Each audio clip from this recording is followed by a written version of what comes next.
એક દિવસ જોયું છે કે નંદ બાવા છે ને એક ઉત્સવની તૈયારી કરી રહ્યા છે અને બધા ગોપબાળો ઉપનંદજીને બધા એમની સાથે બેસીને એ તૈયારીમાં એમની મદદ કરી રહ્યા છે. એટલે ભગવાને પૂછ્યું છે કે તમે બધા ભેગા થઈને આ શું કરી રહ્યા છો, શું ઉદ્દેશથી તૈયારીઓ કરી રહ્યા છો, શું પ્રસંગ છે આપણા ઘરે? હા, એટલે નંદ બાવાએ અને ગોવાળોએ એમને સમજાવ્યા છે કે આપણે છે ને પૂજન કરીએ છીએ.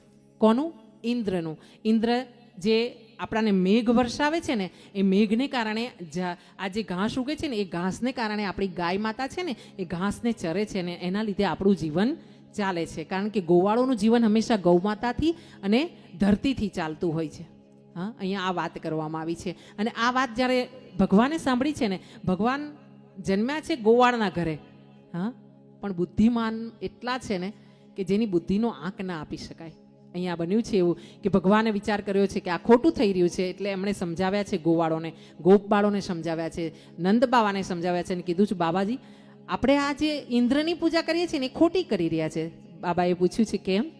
આપણે છે ને ગોવર્ધનની પૂજા કરવી જોઈએ, કારણ કે ગોવર્ધનજી છે ને એના કારણે આપણે સુરક્ષિત છીએ વૃંદાવનમાં, એના કારણે આપણી ગાયોને એના ઉપર સુંદર લીલું લીલું ઘાસ મળે છે. તો આ આપણે એમની પૂજા કરીએ ને તો એ વધારે આનંદિત થશે, પ્રસન્ન થશે આપણા ઉપર અને આપણાને આશીર્વાદ આપશે ને આપણી ગાયો તાજી માજી રહેશે અને એનાથી દૂધ મળશે, દૂધનું દહીં ને ઘી થશે ને એમનાથી તમારો આ ધંધો ચાલશે. હા, આમ જ્યારે સમજણ આપવામાં આવી છે અને શ્રી કૃષ્ણએ કીધું છે કે કર્મ કરીને તો સારા કરવા, ખોટા રસ્તે નહીં જવું. એટલે હું તમને વારે વારે કહું છું કે કોઈ માણસને પગે ના પડશો, મૂળિયા પકડજો, મૂળિયા પકડજો, કૃષ્ણને પકડજો, રામજીને પકડજો, મા અંબાને પકડજો, પણ ક્યાંય ભૂવા ભતિંગામાં પડતા નહીં કે પીછી નાખી દેશે ને સારું થશે. જો પીછી નાખવાથી સારું થતું હોતે તો પોતે જ પીછી ના નાખી દેતે પોતાની ઉપર, તો આપણા 10 રૂપિયાની ધ્યાન રાખીને કોઈ બેસતે? હા, એટલે આ રીતે ધ્યાન રાખજો. અહીંયા આગળ જતા કહેવામાં આવ્યું છે કે ભગવાને જ્યારે નંદ બાવાને કીધું છે કે આપણે આ રીતે પૂજન કરવું જોઈએ. શેનું? ગોવર્ધન મહારાજનું, પર્વતરાજનું. અને આ પૂજનની તૈયારીઓ થઈ છે. ગોપીઓ સુંદર સુંદર વસ્ત્રો પહેરીને તૈયાર થઈ છે, ગોવર્ધનની પૂજન માટે આવી છે. ગોપીઓને જોઈને લાલાને પણ આનંદ થયો છે. સાથે નંદ બાવા, માં જશોદા, ઉપનંદજી અને મોટા ઉંમરના બધા જ ગોપ ગોવાળો અહીંયા પૂજન માટે હાજર થયા છે. હાજર થયા પછી બધાએ પૂરા ભૂદેવોને બોલાવીને મંત્રોચ્ચાર સાથે, આ મંત્રોચ્ચાર યાદ રાખજો, ભૂદેવોના મુખેથી જે મંત્રોચ્ચાર નીકળે છે ને, મારા ભાઈજી આ તમને પૂજા કરાવી રહ્યા છે ને, એ તમે નાની ના સમજતા. હા, તમારે જો દક્ષિણા દેવી હોય ને મન ખોલીને ભાઈને આપજો. આ સત્ય વાત અહીંથી બતાવી રહી છું, જે આણે બતાવી છે મને. હા, હું એવું નથી કહેતી કે તમે તમારી જાતને લૂંટાવી દેજો, 500 રૂપિયા આપજો, 1000 આપજો, એમ નથી કહેતી. પણ બને ને એટલા ખુલ્લા હાથે ને ખુલ્લા હૃદયથી ભૂદેવને દાન કરજો. કારણ ભૂદેવનું જીવન આપણા સમાજને આધારિત છે. બ્રાહ્મણોને નહીં આપો ને તો ક્યાં આપશો? બીજે ક્યાં આપશો? દવાખાને જશો? દવાખાનામાં આપશો?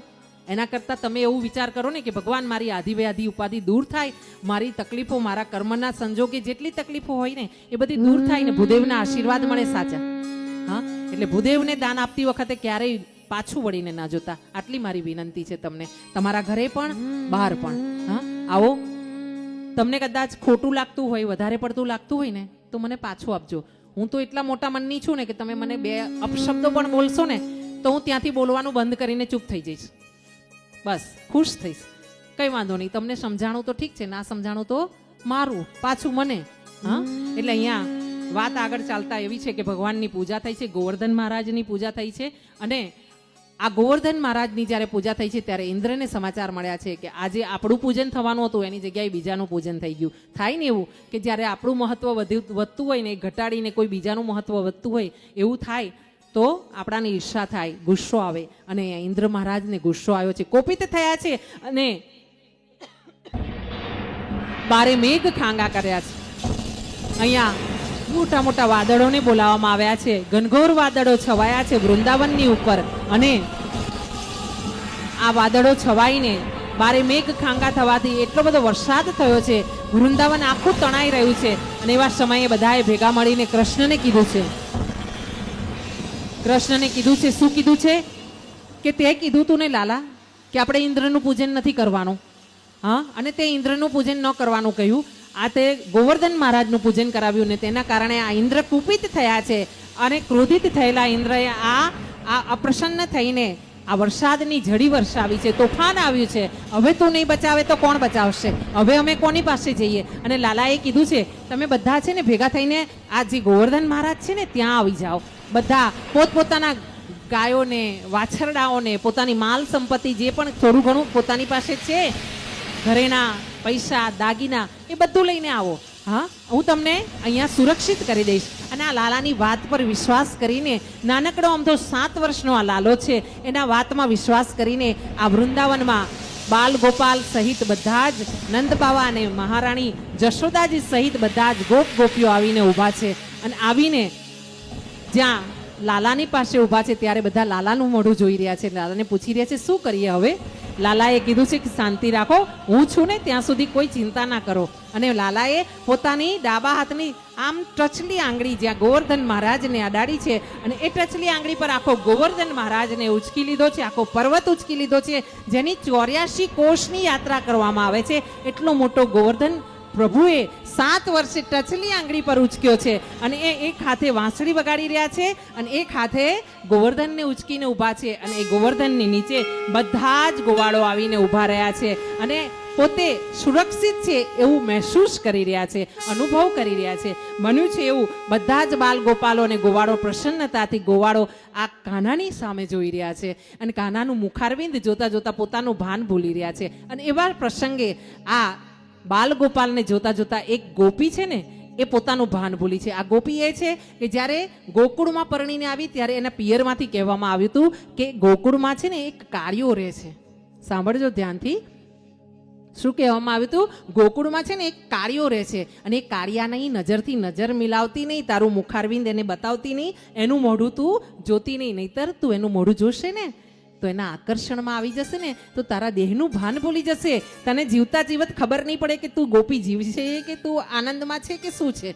હા, આમ જ્યારે ગોપીના માતા પિતાએ સમજણ આપી હતી એના પિયરથી સાસરીમાં ગોકુળમાં પરણીને આવી એક ગોવાળની સાથે અને બધા મોઢું જોવા માટે ગયા, મું દિખાઈ માટે. અને એવા સમયે આ લાલો ગયો છે. બધાએ મું દિખાઈ કરી પછી લાલો આવ્યો છે. લાલાએ જ્યાં એની ભાભી પાસે આવીને કીધું છે, ભાભી ગોપી મોકો મુખ દિખાવો. અને ત્યારે ગોપીએ પોતાનો સાડલો છે ને વધારે નીચે ખેંચી લીધો છે, ઘૂંઘટને પોતાની નાભી સુધી ખેંચી લીધો છે અને કીધું છે મેં તો કો મુખ ના દિખાऊंगी. हाँ, मैं तो को मेरू मुख ना दिखाऊंगी, मुझे पता है તું કાલિયા હૈ, તું કામણગારા હૈ. હા, આમ જ્યારે ગોપીએ વાત કરી છે ને ત્યારે લાલાએ બહુ જ વિનંતી કરી છે. પોતાના ભાઈબંધને કીધું છે, જેની પત્ની છે એને કીધું છે કે ભાઈબંધ તારી પત્નીને કહેતો ખરો, મારી ભાભી મને મોઢું તો દેખાડે, હું તો એનો નાનો દેવરીયો છું, એને કહેને એનું મોઢું બતાવે, મારે મારી ભાભીનું મોઢું જોવું છે. હા, આમ કાલાવાલા કર્યા પણ પેલી ગોપીએ ઘૂંઘટ ઉઠાવ્યો નથી. એ ગોપી આજે આવીને ઊભી રહી છે ગોવર્ધન મહારાજની નીચે. અને જ્યારે એને જોયું છે કે આ ટચલી આંગળીએ આ કોણે ગોવર્ધન ઉપાડ્યો છે, આમ જોવા ગઈ છે ઊંચું, ત્યાં એના માથેથી ઘૂંઘટ નીકળી ગયો છે અને એની નજરોથી નજર મળી ગઈ છે ભગવાનની સાથે.